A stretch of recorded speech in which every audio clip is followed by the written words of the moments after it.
আমি বললাম বিবি রাহিমার মতো যদি আমাদের দেশের মা বোনেরা হয়, বিবি আসিয়ার মতো, আসিয়াকে এত কষ্ট দিয়েছে, আসিয়ার তবুও কোনোদিন ফেরাউনকে খারাপ ভাষায় গালি দেয় নাই।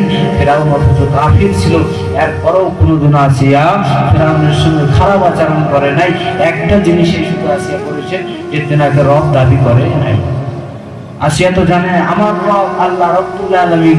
তো আমি রিকোয়েস্ট করে বলবো আমার মা বোনদেরকে, তেনারা যেন যে কোনো জায়গায়, হয়তো তোমরা জলসায় এসেছো, এই জলসায় এসেছো কোরআন হাদিসের আলোচনা শোনার জন্য, আজকে এইখান থেকে তোমরা শিক্ষা নিয়ে যাও। জায়গায় জায়গায় যখন তোমরা বাড়ির থেকে বিনা কারণে বার হবা না, বাড়ির থেকে বিনা কারণে বার হবা না।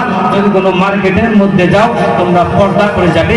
বিনা কারণে কোনো মার্কেটে তোমাদেরকে যাওয়ার জন্য হাদিস এলাও করে না, কোরআন এলাও করে না, শরীয়ত এলাও করে না। এই বন্ধু মুসলমান মা বোনেরা, আমি তোমাদেরকে বলে যাই, পর্দার সহিত বাড়ি থেকে বার হবেন যখন কোনো তোমাদের দরকার পড়বে। আর